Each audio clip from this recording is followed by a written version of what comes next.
Okay. Okay, let's start. Yeah, we are in the middle of the pandemic. There are over, say, 80-90 lakhs people affected in the world over, as per the reports latest. And India, as per the official, there are more than 4 lakhs people have affected, and around 14,000 people have already died. So the issue of pandemic affecting the world on the lives of people is going to be when it is going to stop. Now we are on the middle. When it is going to stop, when it is going to end, nobody knows, since there is no medicine for that. But apart from these things, the biggest issue today is what is the economy or the lives of the people because of this pandemic. The world over, there are recession. There have been recession in the world even before.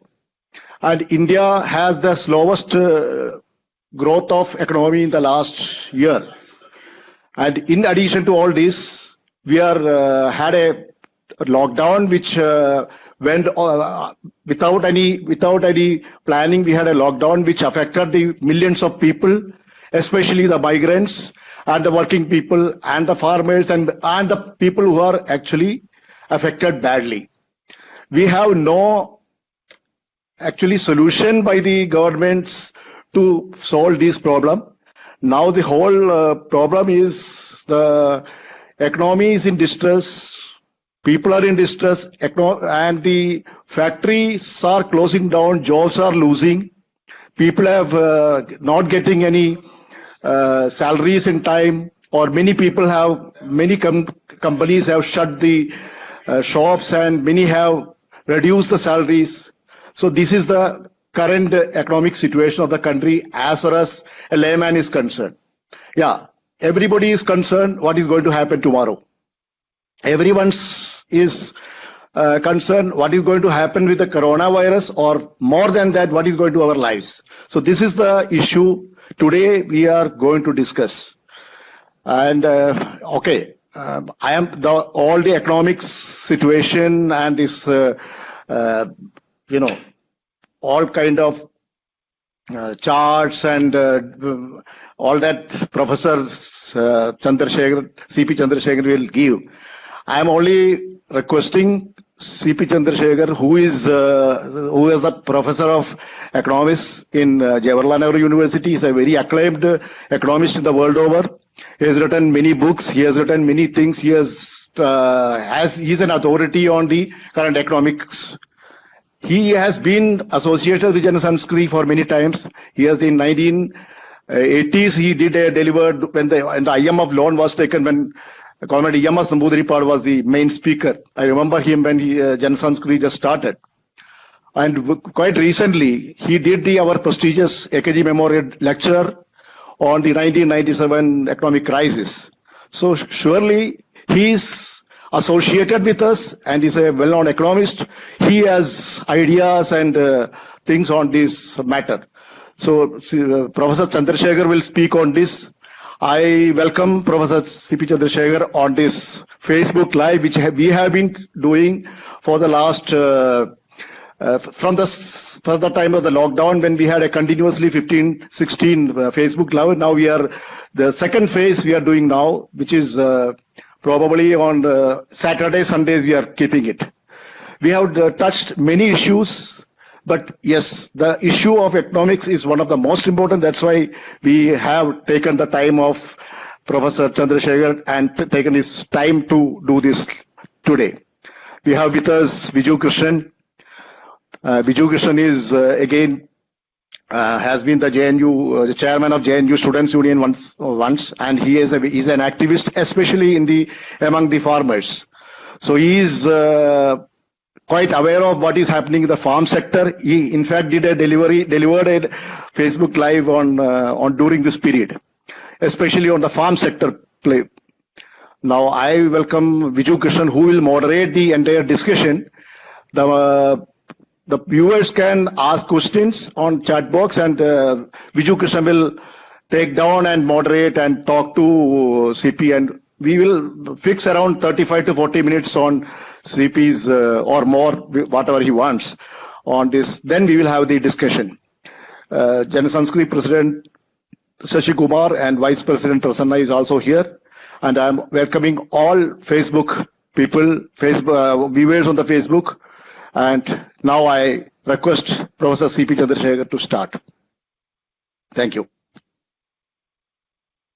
Okay, good evening, and thank you for having me once again. Of course, unlike earlier when I used to be there in person, given the circumstances, this is online, and but yet it's a pleasure to be here, and thank you very, very much.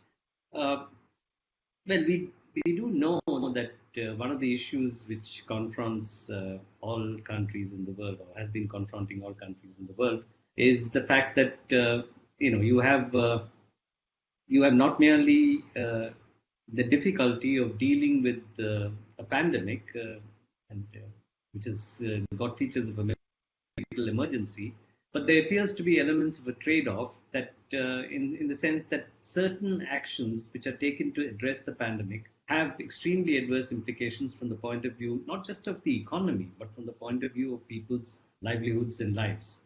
And in part, among the many sort of issues that policymakers have to confront, one of the issues is the choice that they make between the degree to which they would opt for measures which affects economic activity and therefore the lives and livelihoods of people as a means of dealing with the pandemic, as opposed to actually saying that, listen, we have to go on and we have to try and as science and circumstance permits, we'll have to try and address the pandemic itself.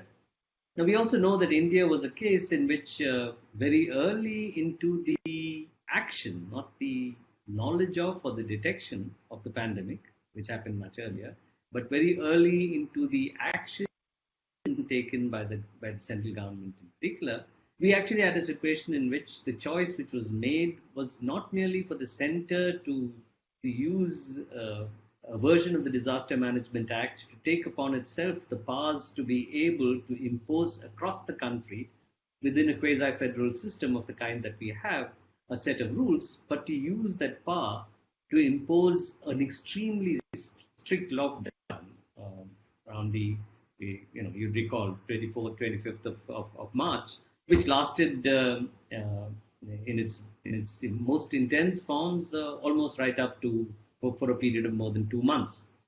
So the choice which was made was that even though we were in terms of detection in an early stage of the pandemic within the country, that you're going to use your strongest weapon, which is to go in for an extremely strict lockdown, which obviously meant that the choice was being made not merely on its own behalf, but implicitly, therefore, on behalf of all of the states, which once the Disaster Management Act and powers under that were invoked by treating this as a disaster and a calamity, that what you were doing was actually imposing it on the states themselves, the state governments themselves, which had to, at the local level, deal immediately with the problem of the pandemic. Now, what we do know is that now that virtually a large mass of workers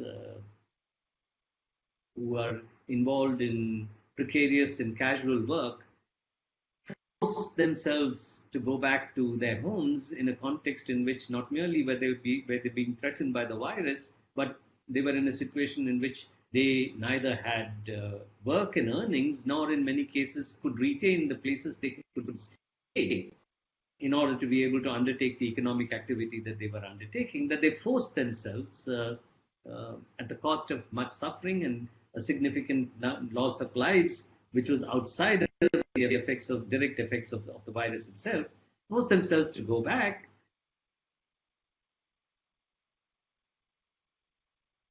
figures that we have on talking of the economy, in some sense, it appears that the economy has moved out of the impact on lives and livelihoods has moved out of the discussion, and focus has become, particularly because of evidence that despite the lockdown, there is in parts of the country a significant acceleration of the degree to which people are getting infected, including in Delhi, in the state of Delhi or in the national capital region.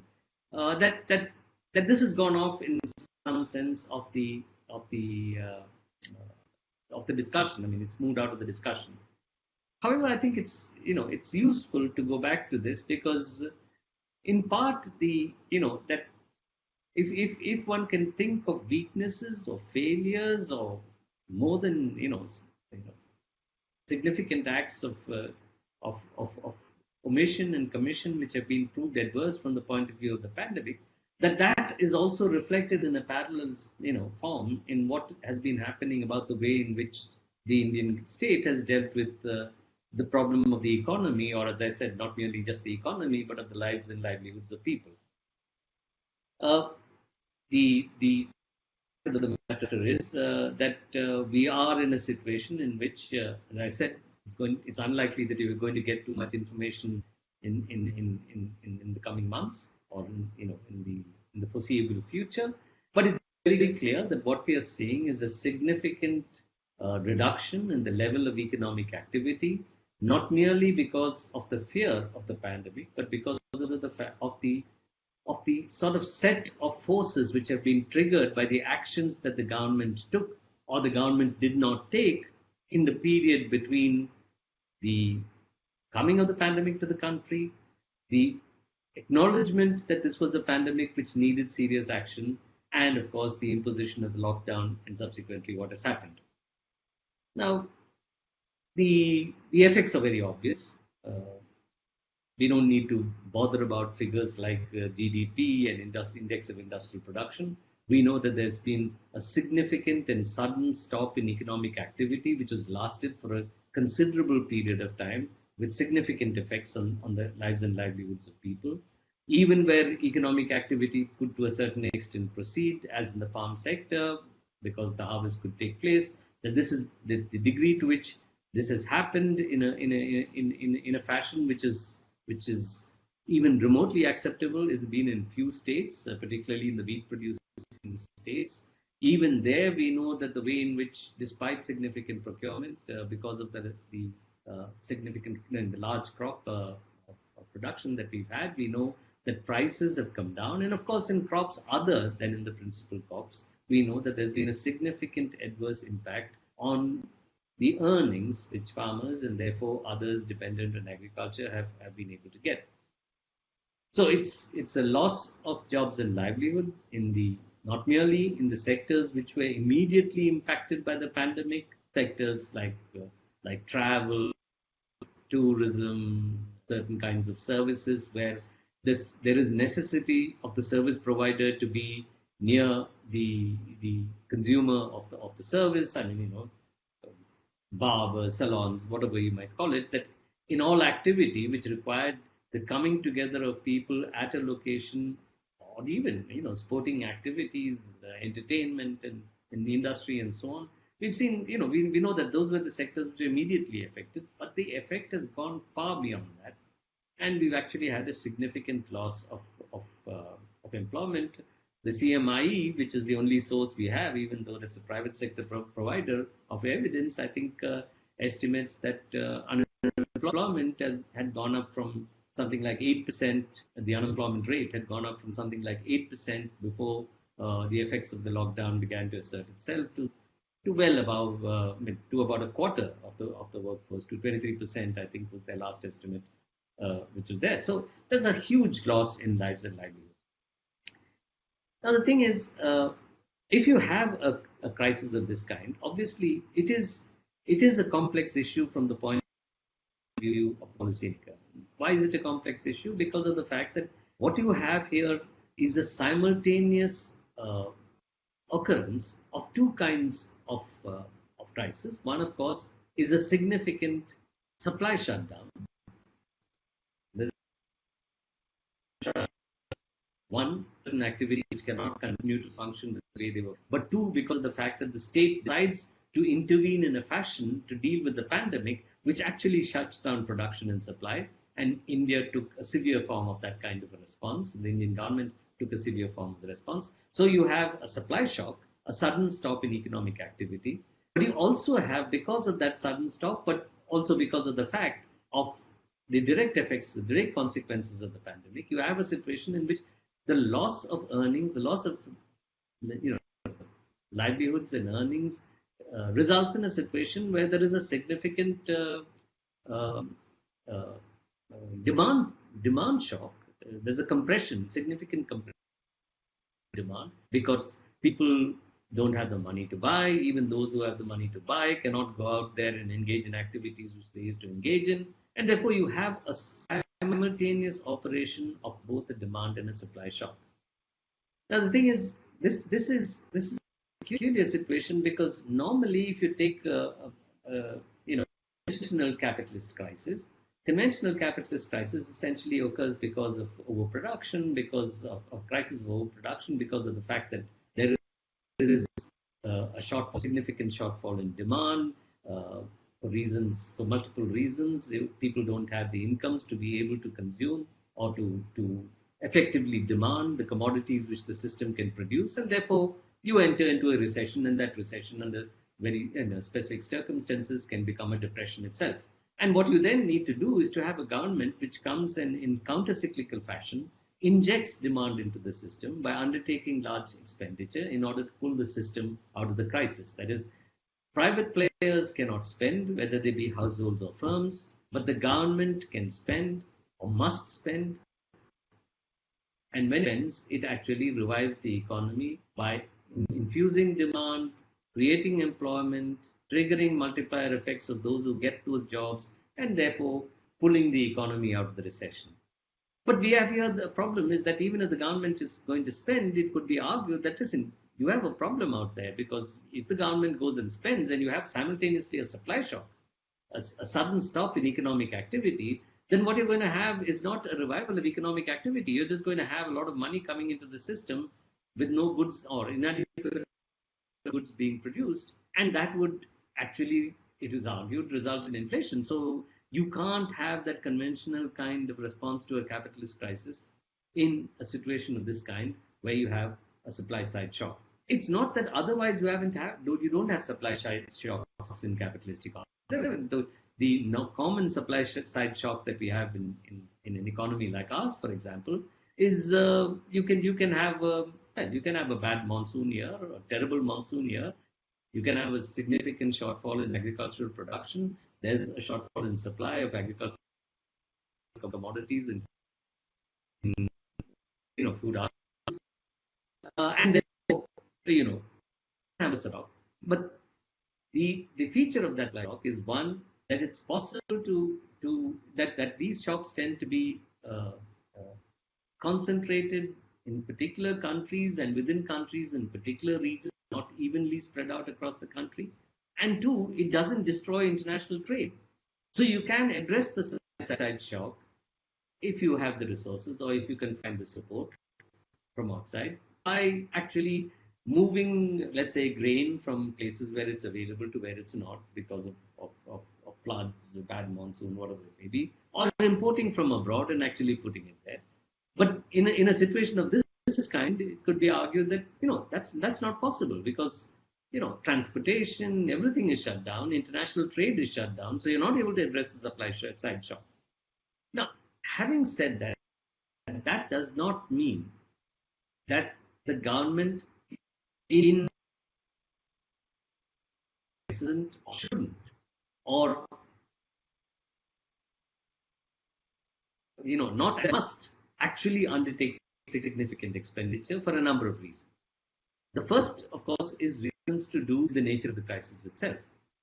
The government needs to spend, provide to address the pandemic, provide money to the state governments, which are the ones which are actually going to go out there and find the ways of testing, tracing, isolating, hospital facilities to be able to accommodate those who to be hospitalized, protecting their doctors, their frontline workers in the medical profession of different kinds, nurses and other support staff. So it needs to spend there. It needs to spend because of the fact that if people have suddenly lost their lives and livelihoods, and they don't have within what still remains a market economy plain cash in their hands, then they would not be able, even to the extent that goods are available, they wouldn't be able to go and spend in order to be able to protect themselves and their lives now that they've lost their livelihoods. And the third, of course, is the government will need to spend because you need to ring fence economic activity. You should allow economic activity to revive by providing the resources to the entities to actually to be able to begin and continue with production to the extent possible. And this requires that. This is not to say that, oh, you can start production, but only you can only do it if you can provide everybody transportation, all workers transportation, if you can operate only at 20% or 30% or 40%. You just can't put out these orders. You should actually put the money out there to support particularly a range of broadly defined, not very narrowly defined, but broadly defined essential activities. You put the money out there to be able to ring fence economic activity in order to revive the supply side. So in fact, what you're saying is that this is not a situation in which you're saying because it's not a pure demand recession, the government should not spend. The government, in fact, needs to spend much more. It needs to spend to address the pandemic. It needs to spend in order to address the fact that people don't have jobs and incomes. It needs to spend in order to be able to ring fence and revive supply of productive activity in stages, gradually. It can't just say, oh, I'm just going to lock down the system. And at one point say that, oh, now we've locked down for so long, now we've, now it is, unlock. I mean, you just can't be saying that. You need to actually put the money out there. Now, there is a problem about this, and which is why I suggested the title of Before and After the Pandemic. And a feature before the pandemic was that we had gone through a period in which the Indian economy had seen significant growth, but it's now clear, and it's now directly relevant to today's subject, but it's now clear that the reason we were able to generate and sustain that growth for a certain period of time, because that whole growth was sustained on the basis of a credit bubble. Large foreign capital coming into the country resulted in a huge increase in liquidity. That liquidity obviously rests with the banking system. Banks were pushed to lending. They lent in huge measure to large corporates, including for investment in infrastructure, which banks don't lend. And we ended up with a situation in which banks, including all the major public sector banks, accumulated a huge volume of non-performing assets. And when that happened, the banks began to cut back on lending because of the fact that they realized that what they had to do was to set their books right.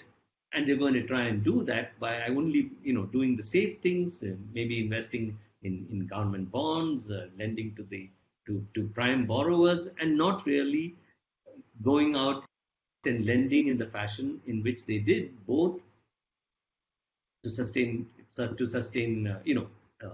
housing investments and automobiles and so on, where in any case default rates were very low. But more importantly, to lend large amounts to areas like power generation, power distribution, roads, ports, the airlines, all the big airlines, huge credit from the banking system, the tourism infrastructure industry, large hotel chains were given huge credit, and so on and so forth. And all of them, or not all of them, but a significant volume of them have ended up with the situation that they're defaulting. So this bubble had come to an end.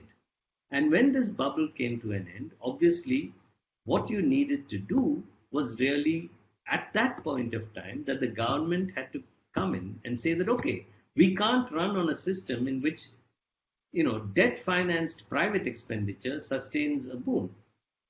That has gone into a crisis. What we need is now public expenditure which is financed through taxation and, of course, debt as well. And taxation particularly is a possibility in a country with the kind of inequality that we know has intensified hugely over the last few years. But if you look at the period prior to the pandemic, including the last budget,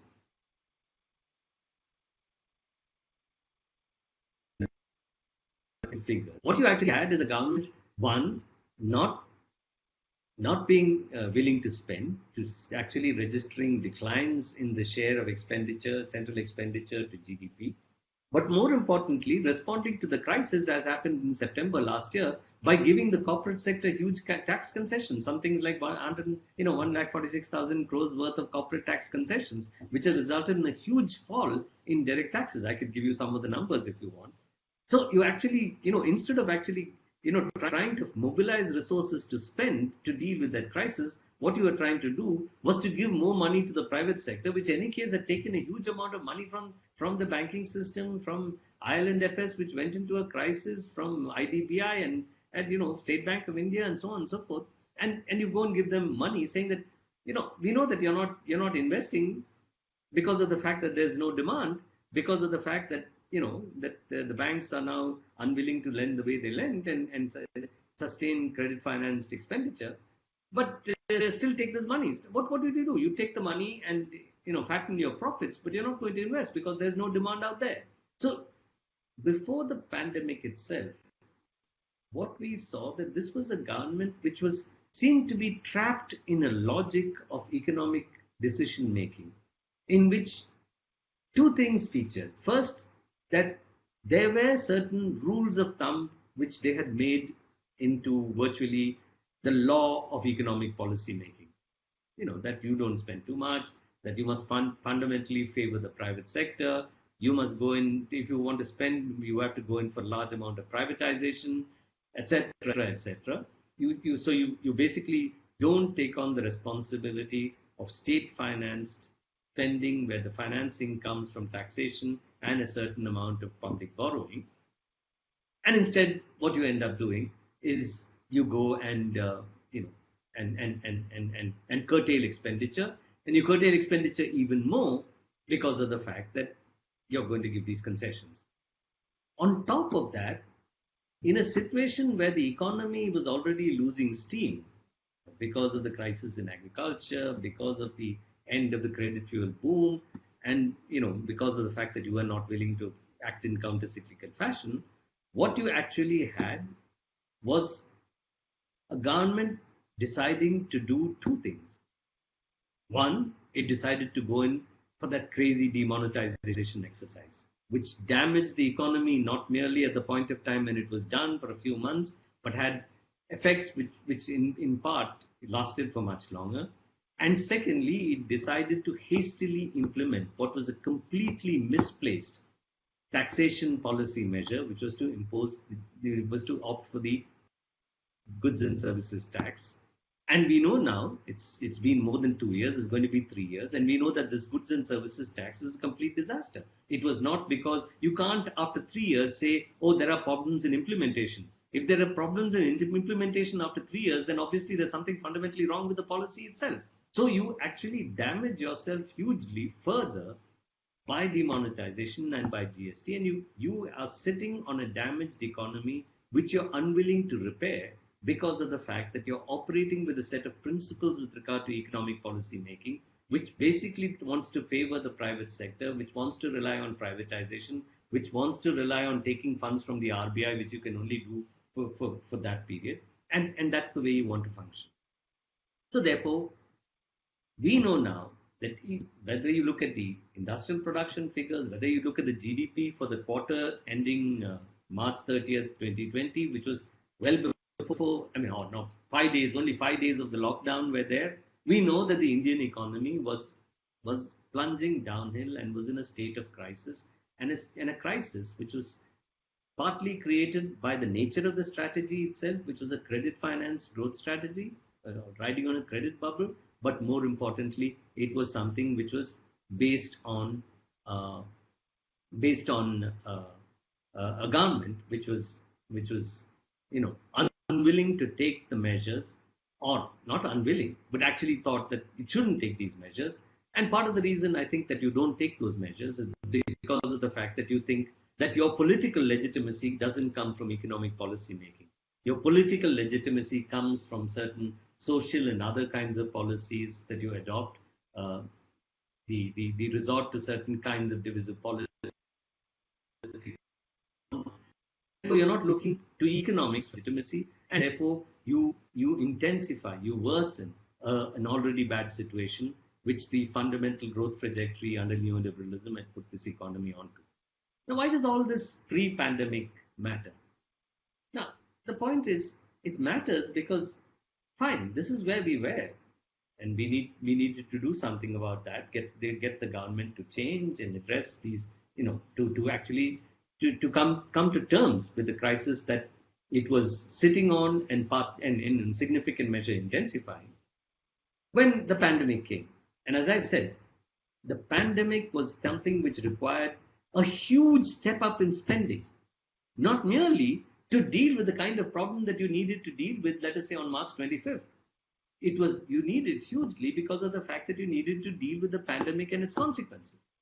And this idea that you didn't need to spend was very wrong. You not only needed to spend, but you needed to spend in decentralized fashion, because it was not you. You might have taken upon yourself the powers through the Disaster Management Act to supervise what the country does. But what the country does depends upon what individual state governments and levels below, actually government implementation levels below the state government do. That's how you deal with a pandemic of this kind. And what we find is that other than for a measly, estimates vary, all of you all must have read about it, I don't want to go into it, 1% of GDP, 1.1, 1.2%, that whole so-called package. I mean, even take the most recent measure with regard to migrant workers, or let's say workers pushed out of the work. I'm a migrant worker, but people who were pushed out of work and went back to their villages, and you say, oh, we're going to have a 50,000 crore scheme, but no additional money. This has already been allotted. Then what is the new scheme? What is the new program to deal with the new crisis? This 50,000 crores is supposedly money which is already there, when we know that the aggregate spending was extremely low. We know that despite the decision to increase spending for the National Rural Employment Guarantee Program because of the current situation, you still are not going to get to levels as the numbers put out by a number of people have shown. You're not going to get to the levels needed to deal with the fact that you had certain areas to pay, that you had a certain amount of demand to meet in any case, and now you're going to have a huge increase in demand because there are people without jobs and livelihoods, and you actually pretend as if that is what you're doing, whereas this is not actually addressing in adequate measure the kind of spending which is needed. So what you really have, therefore, is a situation where you not merely have a crisis which is sort of exceptional in nature because of the fact, as I said, that it combines this sudden stop in productive activity, partly imposed by the state, combined with a huge demand compression because people lose their livelihoods and jobs and earnings, that you not merely have that kind of a situation. You have a government which is stuck in the same policy-making mode in which it was prior to the coming of the pandemic. That is, the pandemic has not forced it to think out of the box. Still, it is stuck in a world in which it says, listen, I know that as far as economic policy is concerned, there are few givens. I'm not going to violate these norms. I'll try and sell more public sector assets. Maybe I'll try and sell LIC, equity in LIC. Maybe tomorrow I will, hear of major public sector banks put on the block, major public sector companies put on the block, etc. But I'm not going to actually say, why don't you say that, listen, I'm going to withdraw the tax concession I gave in September, because even if you don't want to say that was a mistake in any case in September, you say that because of a national emergency, I'm going to now postpone it for 3 years, that I'm going to withdraw this corporate tax concession. It's difficult to say that I'm going to impose new taxes in a context in which the economy is in a crisis, but you can at least say that I'm going to withdraw or temporarily put on hold a concession that I gave to deal with a pre-pandemic crisis because of the fact that the pandemic has made that a wrong decision. So you're still stuck in that same mode, that same way of thinking, in which the state does not take upon itself the responsibility to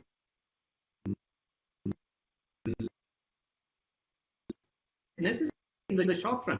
Borrow hugely, just print money, get the Reserve Bank. Nobody, Bank of India is independent of the government. We've had enough experience of that. So you use it. I mean, this is being done everywhere. The Bank of England is doing it. The Federal Reserve is doing it. The ECB, the European Central Bank, is doing it. So you do it as well, and put the money out there. And most importantly, put the money in the hands of the state governments. Instead, what you're doing now is even what is the legitimate dues of the state government are not being handed to them at a point of time when it is the state governments which are being forced to actually address and deal with the pandemic.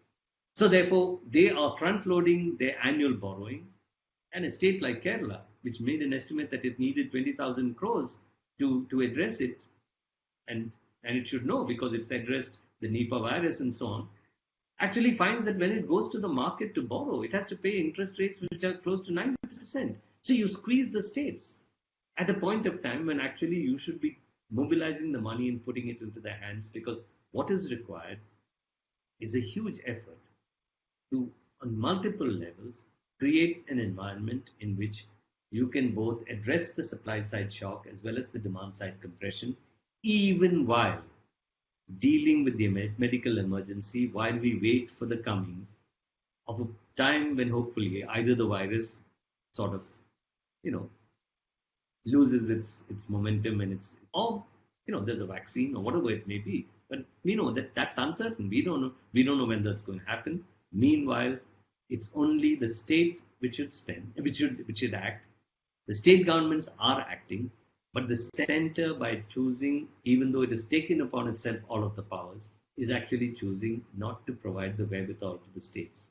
And therefore, we have actually now not just two crises, which is the pandemic itself, the medical emergency, the crisis, the health crisis. We not only have the economic crisis, which the pandemic itself, but the way you try to address the pandemic through lockdowns and so on generates. But we also have a crisis which is coming because of the inability or the unwillingness of the state to actually do what even other conservative states across the world seem to be willing to do, given the exceptional and unusual nature of the crisis that we are confronting. This is just an overview I thought I'd give you, and now we can discuss and take up the points.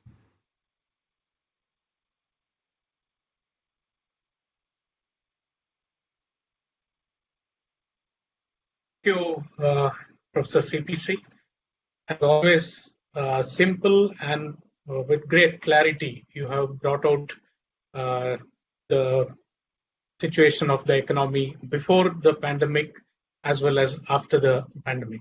I would initially begin by raising an issue about the working class, the migrant workers, and the poor peasants, agriculture labor. Literally, they have been left to fend for themselves. And it is a situation of from the frying pan to the fire, with this government not doing anything.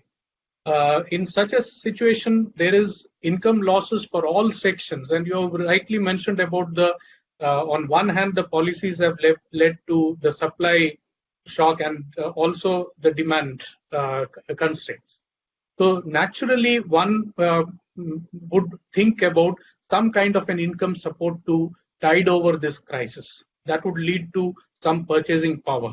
And nothing is infusing some purchasing power. Nothing in that direction is happening. I would like to know your views on the income support and what. Yeah, I mean, it's easy. I mean, I didn't go into it because this has come up so many times, and then, people have said at the minimum, something like 7,500 rupees per person per month has to be transferred into the accounts of a large enough group of people. And at the minimum, you should use the fact that you actually have stocks which are something like 4 times what are required sitting in your godowns to actually provide not just a doubling of the ration which is free, but providing a huge increase in all of the rations free and provided to a larger number of people who should be covered by a system of food, public distribution of food.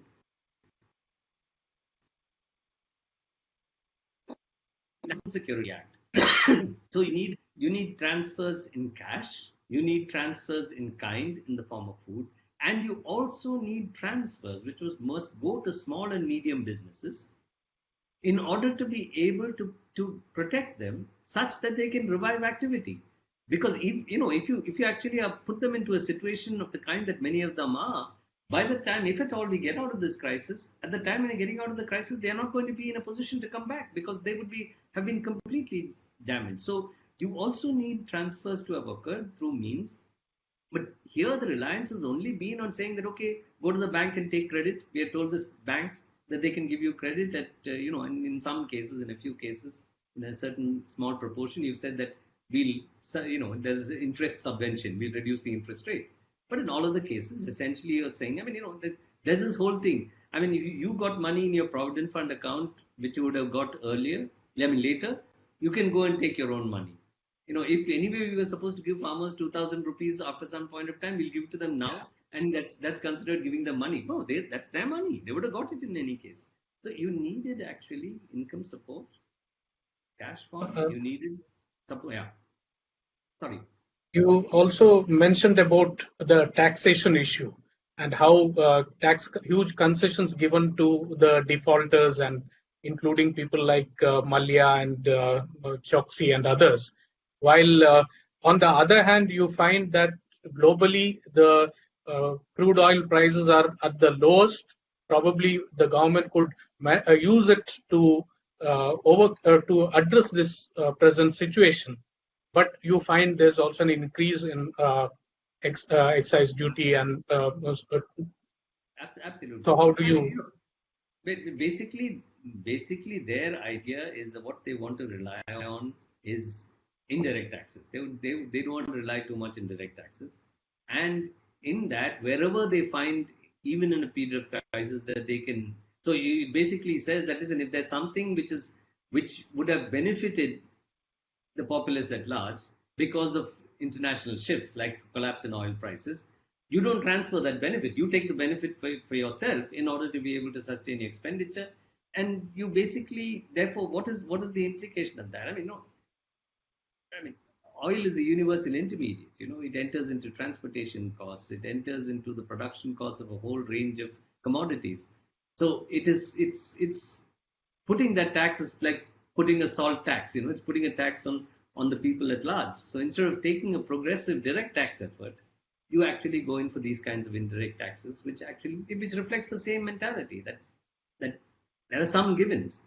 One of the givens is, listen, in the middle of this crisis, there is one business group which is in a position to be able to mobilize money to write off a huge volume of debt and say we are a net debt-free company, because they've, lakhs of crores of rupees they've picked up by selling small bits of their equity. Now, you would have thought that if you are in the middle of a crisis, business should not be able to sell its equity.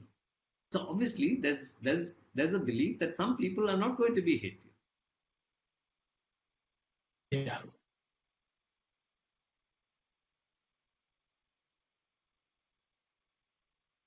Yeah. Are you speaking? I'm not able to hear you.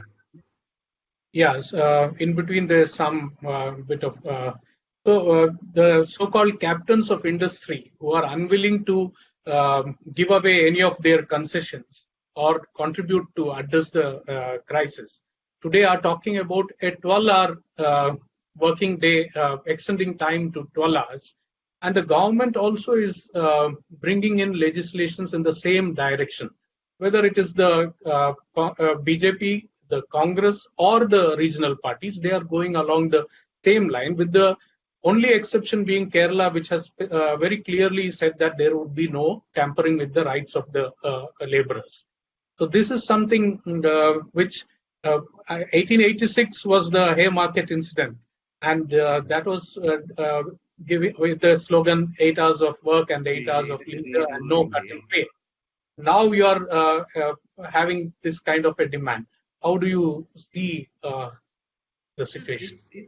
It's actually deep cynicism. It's deep cynicism when when you're in the middle of a crisis.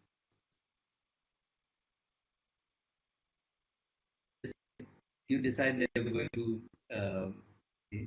actually impose some. I mean, what is the evidence? The evidence is that most of these workers, in any case, are most workers in this country, in any case, are completely, in the hands of their employers. Uh, Precarious employment, if the employers want, they can throw them out. This whole notion that you actually have workers who are highly protected and so on and so forth, so that you need to change laws in order to be able to. And even if you believe that, is the law to be changed now to say that okay, you can work, you work them for 12 hours. In fact, in some cases, they were not even willing to say that there's going to be overtime payment. So it's a deep kind of cynicism. It reflects the class nature of the state, and it comes out in in many other forms. Um, it comes out in the fact that you decide that you're going to go in for a complete liberalization of the agricultural trade, using the fact that this happens to be a point of time when there's a significant amount of surplus and a lot of it sitting in your own godowns. But we know that if there is even a moderately bad or indifferent harvest, and if you don't have some restrictions on the trade, history has told us that what you're going to actually have is the operation of large traders and large, landlords or capitalist farmers, holding and hoarding stocks in order to push up prices, which affects even the poor in the rural areas because they are net consumers of food. So you just want to use the occasion. So your thinking is not of the crisis. Your thinking is of all the things you want to do. You want to impose new rules on workers. You want to liberalize the agricultural trade. You want to privatize public sector, and you want to keep continuing to do that while you're doing nothing about the crisis. So it's almost it's blinkered in a very peculiar, deeply ideological fashion, with also a deep cynicism, because you don't think your legitimacy comes from doing the right thing economically. Actually, when I joined JNU in '95, there were on the walls a slogan that privatization is not the medicine, it's the disease. And now the same set of neoliberal policies much more aggressively are being implemented. We saw you referred to the ordinances and so on. It is also a scenario wherein there is much more concentration of powers in the central government. You pointed out the GST. Even the recent changes through ordinances, everything is actually trying to end the powers of the state.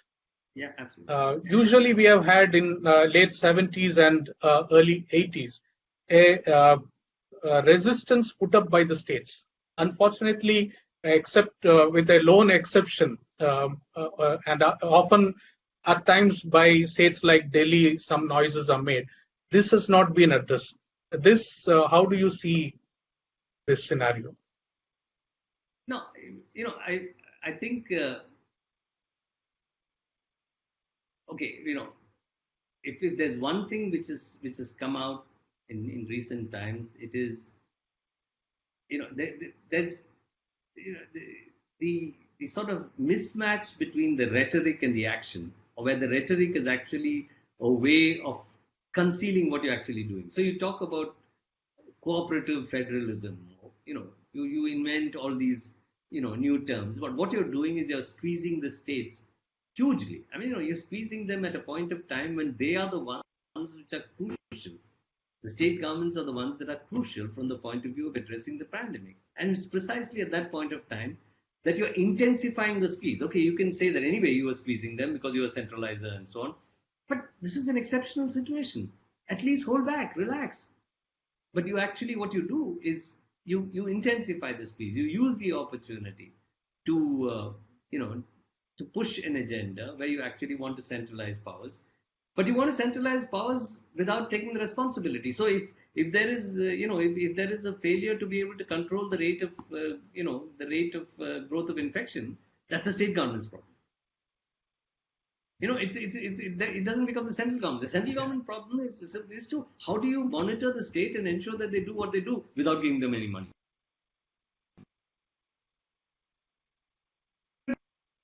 the GST do not actually pay to them. So I think that in some sense, what is odd about this situation is that you would have thought that even if there were wrong directions, the pandemic would have at least given a period, a lull, when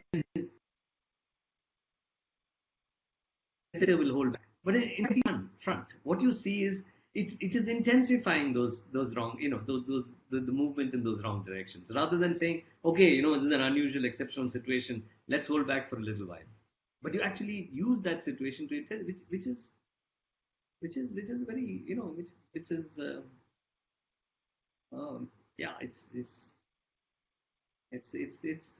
something which needs to be fought. It's frightening.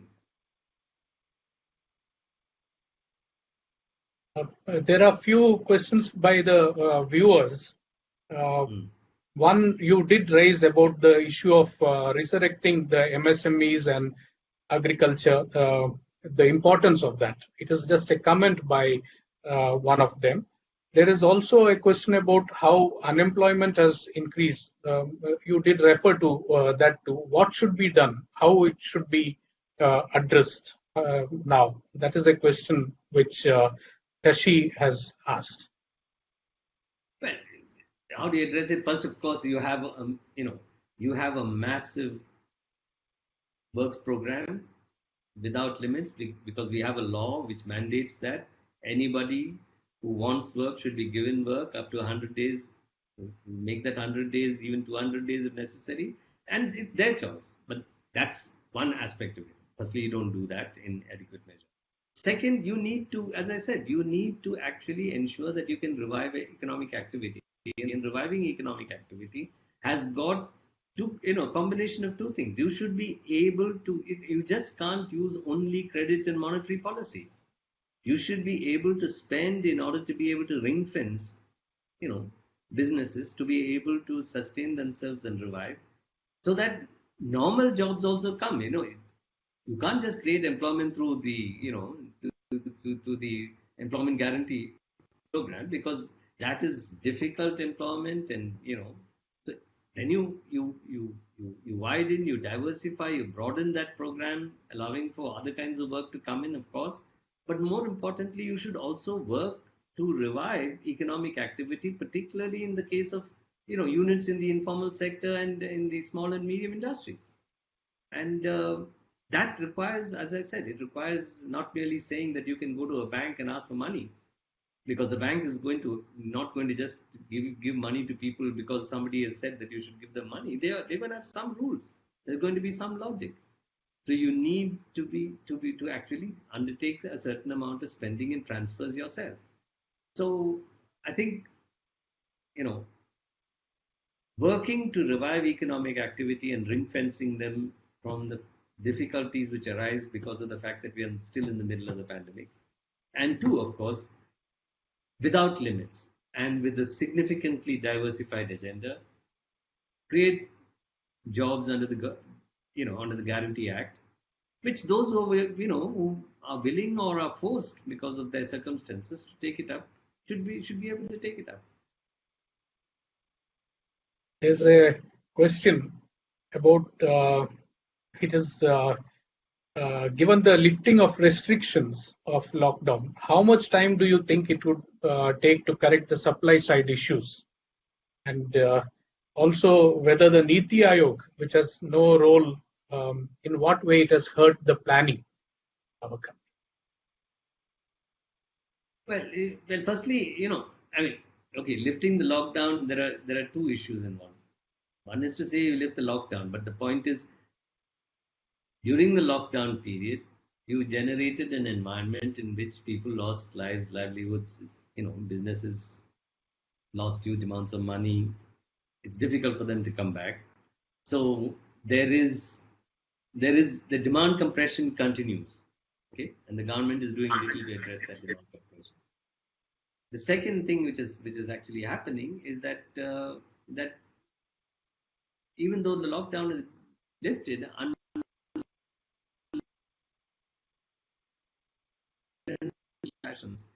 it's going to be difficult. You open a market and you suddenly say that okay, there's a significant number of new infections. The people are going to say that listen, I'm not going to go to that market.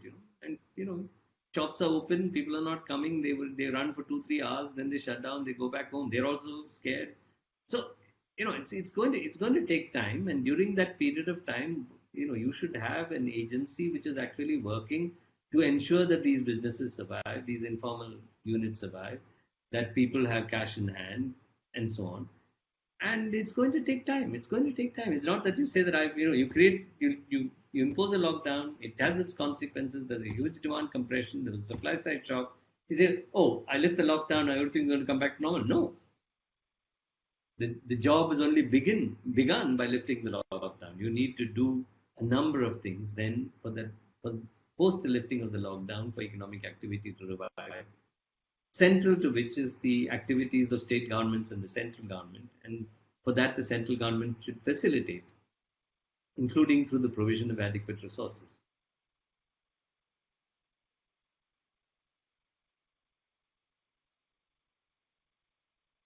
So another question by Vinod. Is it possible to make it mandatory that a certain percentage of GDP of both center and states must be fixed for health, education, etc.? That is a long-standing demand, and I think under the pandemic, it has all the more the need for universal health care, education, a public distribution system, transport, and also social security. These have probably been brought on the agenda like never before. So maybe you could. Yeah, well, listen, I mean, okay.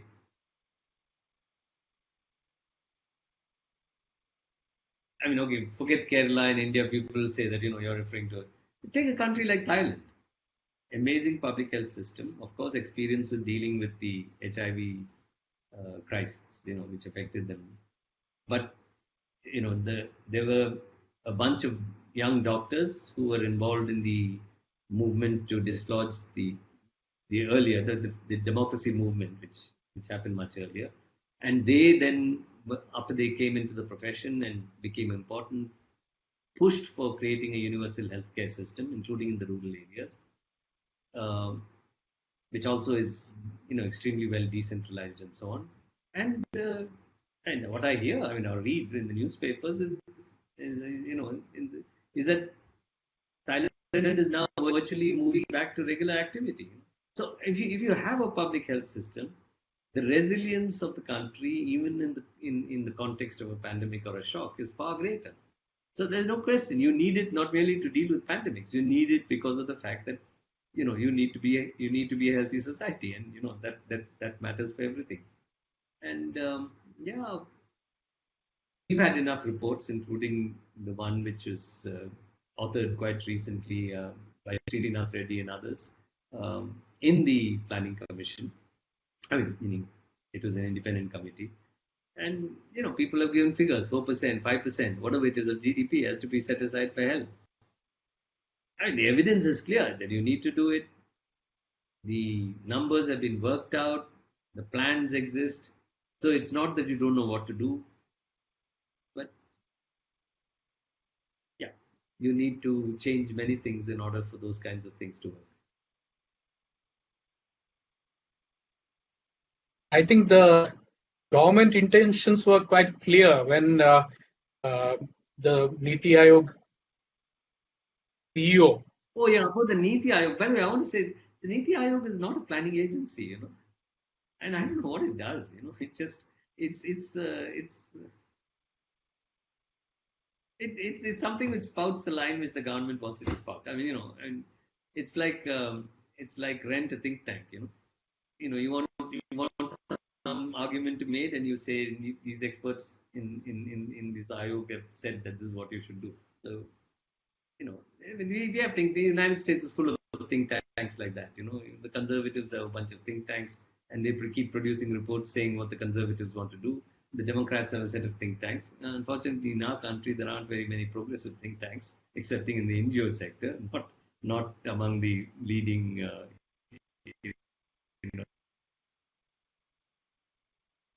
again, in the economic thing, I don't want to mention names. All these big institutions which function as think tanks, and yeah, they were pretty conservative. And Niti Aayog is virtually something within the fold of the government. It's not even an independent think tank. The CEO Amitabh Kant mentioned about how this is a opportunity that is never going to come again, and you grab it with both hands. So bring about changes in labor, labor reforms, market reforms, land, dilute the land reforms, and contract farming, and so on. I think that is what the direction the government is going in. Very clearly, when the large section of population, the masses, are in extreme distress, the government is actually trying to ensure how the corporate section would be able to profiteer. I think that is the yeah, it's deep cynicism, and it's cynicism of a level. Earlier it's not that in the past that there weren't people who believed that kind of thing, but they wouldn't say it. I mean, now you not only believe it, you actually say it in public, and you push for it, and you're a important person in government. You don't make you don't say this is an opportunity to do these things. So yeah, it shows what in the decentralization and sort of streak in Indian politics, dominant Indian politics. That has little respect for humanity. Most of the questions, I think I have run out of questions. Not many more questions there. No, but we've been 1 hour. It's quite long. Yeah. But I think a last thing, we do have certain alternatives that have won some acclaim within India. Also, Kerala has internationally it has been acclaimed. So a lot has to do, I think, with the political will and the direction, the orientation of the government. Absolutely. I mean, and you see, it's not just the orientation of the government. I think, in this case, it's also that. I mean, you can be a government which has ideologically an orientation, but in practice you don't deliver. But this has been amazing. I mean, the Kerala experience has been amazing, and I only hope that this actually keeps reflecting in the way in which Kerala, the people of Kerala, would use their vote in future, because here is a government. There's always a talk that in Kerala, because of its history, its social movements, etc., that everybody is a progressive of some kind. I mean, nobody undoes what other people have done when they come to power, and so on and so forth. But it's rare that you have evidence and proof that you not merely have the right kind of ideas, but you have the energy and not merely the willingness, but the energy, the mass mobilization capacity to actually implement that, and implement it so successfully. So hopefully it will also reflect itself in the way people would like to be governed in the future as well. I have a small question. Yeah. I have a small question. What about the ongoing disturbances in the border or our relation with the neighboring countries going to affect the economy? Already worsen economy.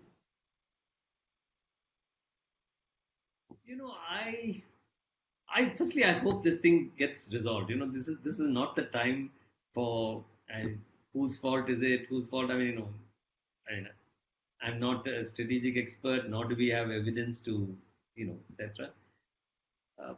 But I think the effort of everybody should be at the moment to, that what we need peace at the moment. We this is hardly the time when we got to go. We're dealing with a combination of an economic crisis and a medical emergency, which is intensifying that economic crisis, and not we, us, the whole world. And so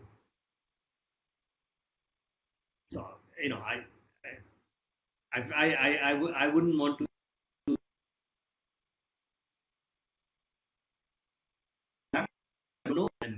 risks and sequences and so on. But this is not the time to make that an issue of a standoff, and it's time to try and deal with it diplomatically and politically, and ensure that we can have peace to deal with problems. I mean, a little bit of land here and there, we can deal with that later, I mean, it's no man's land in any case.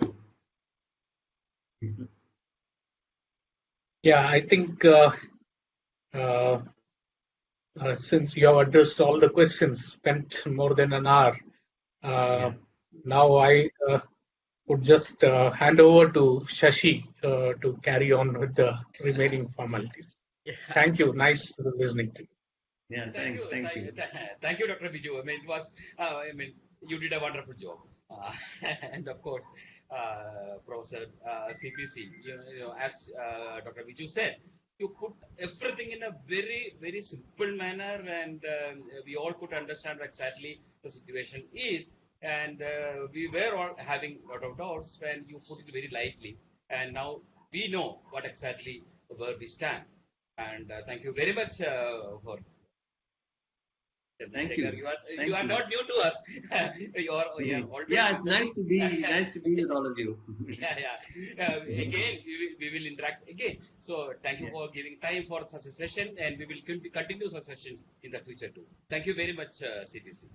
And of course, Vijoo took it to a new level by interacting, by putting some questions of his own and as well as from the viewers. And he made it a very good interactive session. And thank you, Vijoo, for helping us. You for spending time. And again, as he said, he's also not an outsider for Janasamskriti, and he will continue to be with us in the future too. Thank you, Vijoo.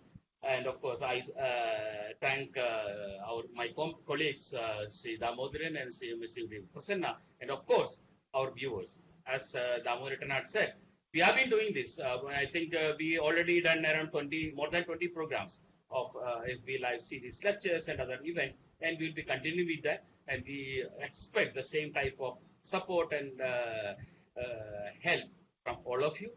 Thank you very much for all of you, and we will meet again. We'll continue with this endeavor. Thank you very much, and good night.